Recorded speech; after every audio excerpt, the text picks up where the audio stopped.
Hello everyone, I'm Hashmita, technical content creator at Bloq, and today in this use case video, we are going to look at how quantum computing can be used to study the excited states of battery electrolyte molecules.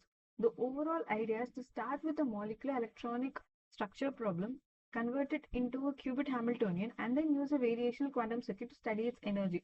For this tutorial, we are going to keep things deliberately small. We'll first work with the 2-qubit effective Hamiltonian. Use the Bloq Circuit Studio to visualize this quantum circuit and the state it produces. So let's start with the motivation. Battery performance and lifetime depend, among other things, on the electronic properties of the materials inside the battery. Here, we are particularly interested in the electronic structure of the electrolyte. One important aspect of the electronic structure is the behavior of the excited states. These excited states can help us understand processes such as photostability and degradation. Experimentally, spectroscopy can give us information about these electronic states, but from a theoretical perspective, predicting them means solving an underlying many electron quantum problem. And that's where quantum simulation becomes more interesting. So our goal is to see how a quantum computing workflow can approach this problem. Now, how do we actually get from a molecule to something that a quantum computer can work with? We start with the molecular structure. From this, we perform an electronic structure calculation. But a realistic molecule can have a very large number of orbitals and electrons. So we generally need to reduce the problem. One way of doing this is through active space selection. Instead of keeping every orbital, we focus on the orbitals that are most relevant to the physical problem we are interested in. This gives us a reduced fermionic Hamiltonian. We then map this fermionic Hamiltonian onto the qubits, and the result is a qubit Hamiltonian, which can be written as a sum of Pauli operators. And important point here is that we are not implementing the entire chemistry pre-processing pipeline in this tutorial. We are starting from the point where the qubit Hamiltonian has already been obtained, and that allows us to focus on the quantum computing part of the workflow. This workflow is actually motivated by the recent work on quantum simulation of excited states in battery electrolyte systems. And the examples of electrolyte systems that have been studied under LIPF 6 and then NAPF 6, LIFSI, and NAFSI. So the general workflow involves the active space reduction, mapping the problem onto qubits, using VQE to obtain the ground state, and then using an excited state method such as a quantum subspace approach. However, we are not trying to reproduce a complete published chemistry calculation here. Instead, we are going to use a small 2-qubit effective Hamiltonian. This gives us something that we can actually visualize and understand in a circuit environment. So think of this as a pedagogical demonstration of the quantum workflow rather than a full-scale simulation of a battery electrolyte. Now we have finally gotten the Hamiltonian that we are working with. So here this is the Hamiltonian. For the particular model, the coefficients are C0, which is minus 0.0421, and C1, which is 0.1777, C2, which is 0.2427, and C3 minus 0.1707, and C4, which is 0.1200. So although the Hamiltonian here looks complicated at first, we can actually think of it as just a sum of 5 Pauli terms. We have the identity term, 2 single qubit terms, and then 2 terms that involve interactions between the qubits.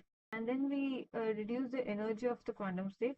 And then this equation would be the bridge between a Hamiltonian and then a quantum circuit. The circuit then prepares the state, and then the measurement gives us the expectation values needed to calculate its energy. Now let's put this into the VQE picture. We first start with the trial state, and then we prepare the state, measure the Pauli terms appearing in the Hamiltonian, and then calculate the energy. So then a classical optimizer changes the parameters, and we repeat the process. So the basic VQE loop is more like you prepare first, measure, calculate energy, optimize, and then repeat. So the goal is to find the parameters that gives us the lowest possible energy, and the minimum gives us an estimate of the ground state energy, which we call E0. Once we have the ground state, we can go one step further. We can apply suitable excitation operators and construct a small quantum subspace around the ground state. So solving the problem in this subspace gives us an estimate of an excited state energy, which is E1. And then the excitation energy is simply delta E, which is equal to E1 minus E0. So that's the overall workflow we are trying to demonstrate. Now we are here on Bloq platform, and here I give create new circuit. So I'll be using 2 qubits starting the state 0, 0. So for a variation ansatz, I'll be applying R by rotation to each qubit.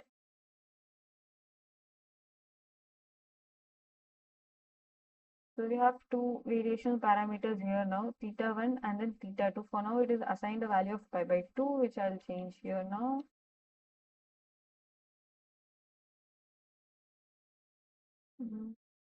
I give edit and then take it to 0.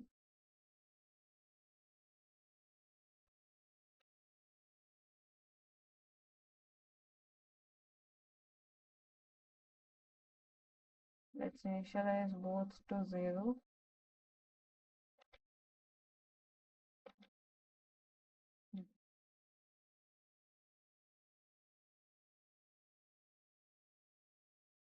And then I'll add a C0 gate between these two qubits. So here the rotation will actually allow us to change the quantum state, while the C0 allows the two qubits to become correlated and potentially entangled. So here we can see that directly from the state vector and the computational basis probability. So let me show both the representation. Here it is.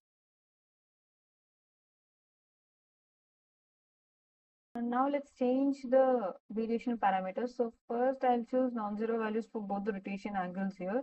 And we can immediately see that the state vector would change and the computational basis probabilities as well will. So now let's take this to 5.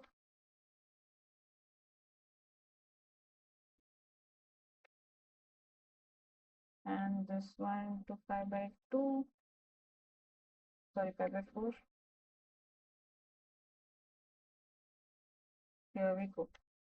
So we observe that the probabilities have changed. Yeah.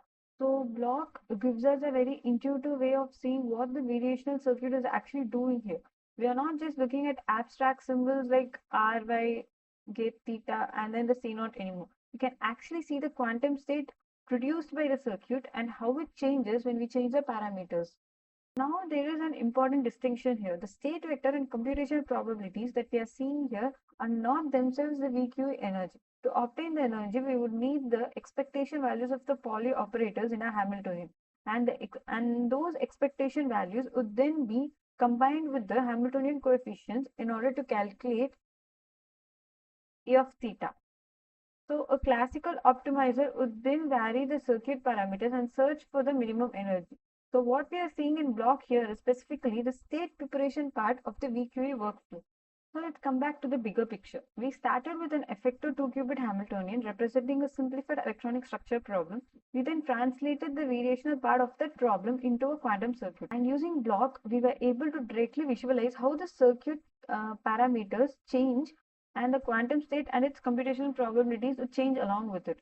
That gives us a much more intuitive picture of what a variational quantum circuit is actually doing. Complete VQE calculation would take this one step further. We would measure the required Pauli operators, calculate the energy, and use a classical optimizer to find the ground state energy. So we haven't reproduced the complete battery electrolyte simulation here. Instead, we have demonstrated the core quantum computing building blocks of that workflow on a small 2-qubit model. And I think that's where the potential of a platform like Bloq becomes interesting. It gives us a way to move from the abstract Hamiltonian and circuit description to actually visualizing the quantum states produced by those circuits.